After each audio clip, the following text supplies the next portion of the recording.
Hello বন্ধুরা, তোমরা সবাই কেমন আছো? আশা করি তোমরা সবাই খুব ভালো আছো। আমিও ভালো আছি, তোমাদের ভালোবাসা। তো দেখো, সকাল সকাল আমি আজকে একটা নতুন রেসিপি নিয়ে এসেছি। এদিকে দেখো, মটরশুঁটি, ফুলকপি সব বাজার থেকে আনা হয়েছে, আর একটা গন্ধরাজ লেবু আনা হয়েছে। গন্ধরাজ লেবু আমার তো খুব ভালো লাগে, তো একটা গন্ধরাজ লেবুটা তোমাদের দেখালাম। আর চলো এবার রান্না বসাচ্ছি। তো আলুগুলো প্রথমে আমি এরকম কেটে নিয়েছি, 3টে মিডিয়াম সাইজের আলু নিয়েছি। কেটে এটা ভালো করে জল দিয়ে 2-3 বার ধুয়ে আবার ফ্রেশ জলে আমি ওটাকে ভিজিয়ে রেখেছি। আর এদিকে আমি ফুলকপি দিয়ে আমি করলাম না, একটু ব্রোকলি ছিল ফ্রিজে, তো আমি ব্রোকলিগুলো দিয়েই আজকে তরকারি করব।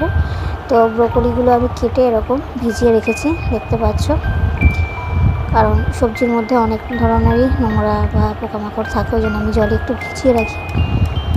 তো ব্রোকলিটা দিকে ভিজিয়ে রাখলাম। আর এদিকে সোয়াবিন নিলাম। এটা নিউট্রেলার সোয়াবিনটা, যেটা ছোটো সোয়াবিন। দেখো, আমার আবার ছোটো সোয়াবিনটা বেশ ভালো লাগে বড় সোয়াবিনের তুলনায়, তো সেই জন্য আমি ছোটো সোয়াবিনগুলো জলে ভিজিয়ে রাখলাম। 15 থেকে 20 মিনিটটাকে ভিজিয়ে রাখবো, তাহলে নরম হয়ে যাবে।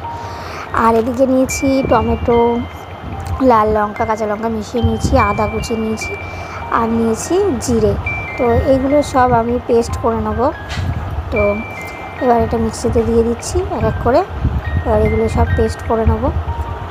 তো আগেও তোমাদের আমি অনেক রেসিপি দেখিয়েছি, ফুলকপি, আলু, সোয়াবিনের তরকারি। তো আজকে ফুলকপি নয়, এদিকে দেখো পেস্টটা আমার হয়ে গেছে। তো আজকে ফুলকপি নয়, আজকে আমি ব্রোকলি দিয়ে তোমাদের রেসিপিটা দেখাবো। তো মানে সবুজ ফুলকপিতে দিয়ে কড়াই বসিয়ে দিয়েছি। কড়াইটা আমার গরম হয়ে গেছে, আলুগুলো আমি জলটা ছেঁকে নিয়েছি। কড়াইটা গরম হয়ে যাওয়ার পর এবার আমি কড়াইয়ে দিয়ে দেবো সর্ষের তেল। আমি এখানে রান্নাটা সর্ষের তেলই ব্যবহার করেছি বন্ধুরা। তো সর্ষের তেলটা দিয়ে দিলাম। তেলটা অনেকটাই গরম হয়ে আসছে। তেলটা গরম হয়ে যাওয়ার পর আমি দিয়ে দিচ্ছি একটুখানি লবণ আর একটুখানি হলুদ। ওই লবণ আর হলুদটা দিয়ে দিলাম। এবার আমি আলুগুলোকে ভেজে নেব, সেই জন্য আমি লবণ হলুদটা তেলের মধ্যে আগেই দিয়ে দিলাম। তো লবণ হলুদটা দিয়ে আমি একটু খুন্তির সাহায্যে একটু নাড়াচাড়া করে নিচ্ছি বন্ধুরা, দেখো। তো তারপর যে আলুগুলো আমি কেটে রেখেছিলাম, ভালো করে জল দিয়ে ধুয়ে রেখেছি, সেই আলুগুলো আমি এই গরম তেলে দিয়ে দিচ্ছি। তো আলুগুলো আমি লাল লাল করে এখানে একটুখানি ভেজে নেব কিছুক্ষণের জন্য। সবকটা আলু আমার দেওয়া হয়ে যাচ্ছে। তো আলুগুলো একটু লাল লাল করে ভেজে নিতে হবে, এপিট ওপিট উল্টে পাল্টে।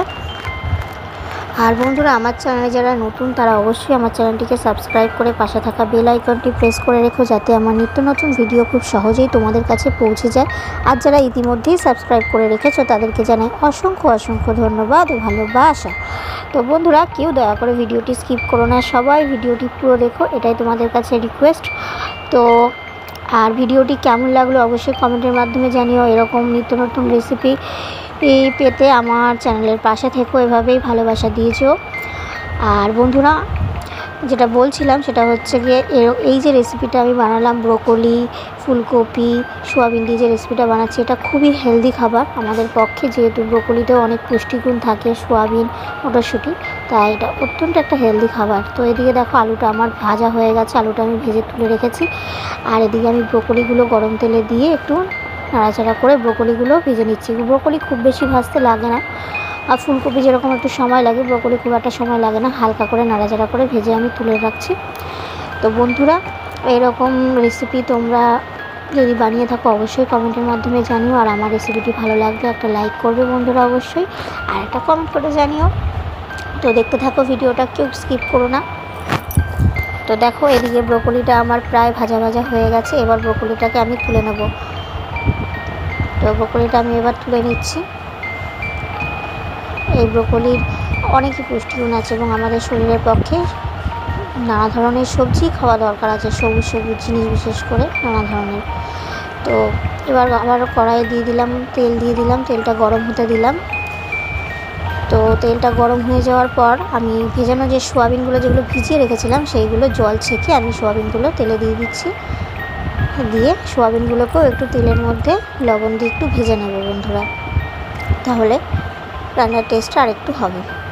তো অনেকে সোয়াবিনটা না ভেজেও মশলার সাথে কষিয়েও দিতে পারো, সেটাও খারাপ লাগে না, তবে ভেজে নিলে আর একটু বেশি স্বাদ হবে এটাই। তো সোয়াবিনগুলো আমি দিয়ে দিলাম। আমি এখানে কুচো সোয়াবিন ব্যবহার করেছি, তোমাদের প্রথমেই বললাম তোমরা চাইলে বড় সোয়াবিনও ব্যবহার করতে পারো, মানে সফলা বা নিউট্রেলার বড় যে সোয়াবিনটা। তো আমি এবার অল্প পরিমাণে একটু লবণ দিয়ে সোয়াবিনগুলো নাড়াচাড়া করে একটু হালকা ভেজে নেব। তো সোয়াবিনগুলো একটু বেশি কিছুক্ষণ ধরে, খুব বেশিক্ষণ ভাজতে লাগবে না, 3 থেকে 5 মিনিট মতো হালকা নাড়াচাড়া করে ভেজে আমি এগুলোকে দেখো এবার অনেকটাই কালার লাল লাল হয়ে এসেছে সোয়াবিনগুলো। এবার আমি এগুলোকে তুলে নেব। এদিকে আমার আলু, ব্রোকলি, সোয়াবিন সব ভেজে তুলে নেওয়া হয়ে গেছে। আর এদিকে আমি নিলাম সবুজ মটরশুঁটি। এটা আমি ভালো করে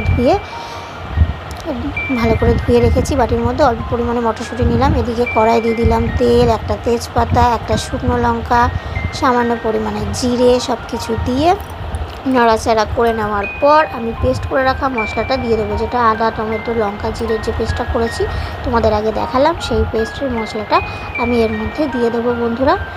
তো এবার মশলাটা দেওয়ার পর ভালো করে মশলাটাকে কষিয়ে নিতে হবে, কারণ মশলা কষানোর ওপরেই রান্নার স্বাদ নির্ভর করে থাকে বন্ধুরা, তোমরা তো জানোই।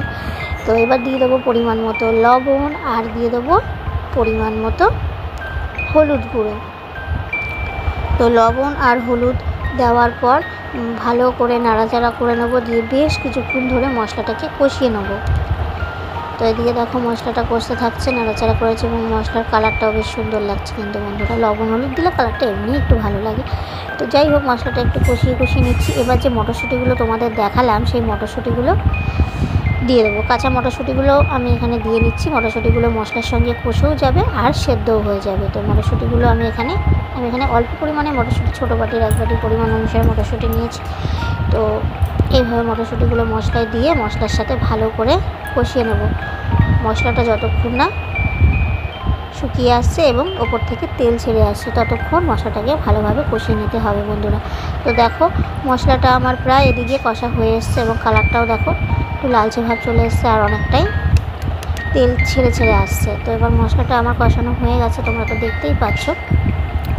তো আর একটুখানি কষিয়ে নেওয়ার পর আমি বাকি যে সবজিগুলো ছিল ভেজে তুলে রেখেছিলাম, সেই সমস্ত সবজিগুলো দিয়ে দেবো। ভেজে রাখা যে ব্রোকলি, আলু, সোয়াবিন সব কিছু দিয়ে দিলাম। দিয়ে আমি এই মশলার সঙ্গে ভালো করে বেশ কিছুক্ষণ ধরে কষিয়ে নিতে হবে। এবার বেশ কিছুক্ষণ ধরে ভালো করে নাড়াচাড়া করে এই সবজিগুলোর সাথে কষিয়ে নেব বন্ধুরা। তো দেখতে থাকো বন্ধুরা। আর এই শীতকালের বাজারে তো এখন মটরশুঁটি, ব্রোকলি, ফুলকপি, টমেটো, নানা ধরনের সবজি, গাজর সবই পাওয়া যাচ্ছে। তো শীতকাল থাকতে থাকতে এরকম একটা রেসিপি তোমরা অবশ্যই বানিয়ে বাড়িতে ট্রাই করতে পারো বন্ধুরা। কারণ এরপর তো সব ধরনের সবজি পাওয়া যাবে না খুব একটা, যদিও এখন সব ধরনের সবজি পাওয়া যায়, কিন্তু শীতকালের যে আসল যে সবজিগুলো তার পুষ্টিগুণ আলাদাই হয়। তো সেই কারণে এরকম একটা রেসিপি অবশ্যই বানিয়ে ফেলো তোমরা চটপট। তো এবার ভালো করে নাড়াচাড়া করে নিচ্ছি। দেখো অনেকটাই কষানো হয়ে আসছে, দেখতেই পাচ্ছ। তো আবারও আমি একটু বেশ কিছুক্ষণ ধরে কষিয়ে নেব, যতক্ষণ না মশলাটা একেবারে শুকিয়ে আসছে ততক্ষণ ধরে একটু কষিয়ে নিচ্ছি। তো কষিয়ে নেওয়ার পর এবার আমি পরিমাণ মতো জল দিয়ে দেবো। এখানে আমি আমার পরিমাণ অনুসারে জল ব্যবহার করেছি, খুব বেশি জল দিইনি বন্ধুরা, যতটা জল প্রয়োজন সেইভাবে দিচ্ছি। তোমরা তোমাদের পরিমাণ অনুসারে জলটা ব্যবহার করবে। এখানে আমি এটা খুব ঝোল রাখবো না, একটু মাখাই রাখবো। তো সেই হিসেবে আমি জলটা খুব বেশিও দিইনি, খুব কমও দিইনি, মোটামুটি দিয়েছি। তো এবার দেখো জলটা দিয়ে দিলাম, কিছুক্ষণ ফুটতে দিলাম এটাকে। দেখো এই ফুটে এসেছে। এবার আমি একটু খুন্তির সাহায্যে নাড়াচাড়া করে দেখাচ্ছি তোমাদেরকে, দেখতে পাচ্ছ। তো কালারটা খুব সুন্দরই এসছে বন্ধুরা, দেখতেই তো তোমরা পাচ্ছ। তো এইভাবে দেখতে থাকো। তো এবার আমি দিয়ে দিলাম অল্প পরিমাণে ঘি।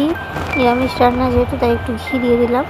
তো ঘিটা দিয়ে আমি একটু হালকা নাড়াচাড়া করে নিলাম বন্ধুরা, দেখতে পাচ্ছ।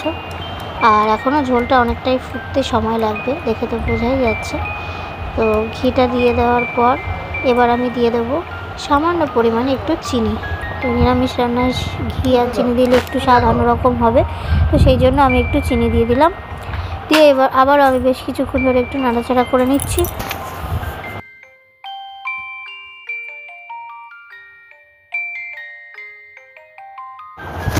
তো রান্নাটা আমার প্রায় হয়ে এসছে এবং ঝোলটা অনেকটাই ফুটে এসেছে। এইবার আমি দিয়ে দেবো গরম মশলার গুঁড়ো। তো সামান্য পরিমাণে আমি গরম মশলার গুঁড়ো উপরে দিয়ে দিলাম। দিয়ে এবার একটু খুন্তির সাহায্যে এটাকে নাড়াচাড়া করে নেব। তো আর এটা সময় লাগবে না, রেসিপিটি আমার প্রায় তৈরি হয়ে গেছে, সামান্য একটু ঝোল আছে।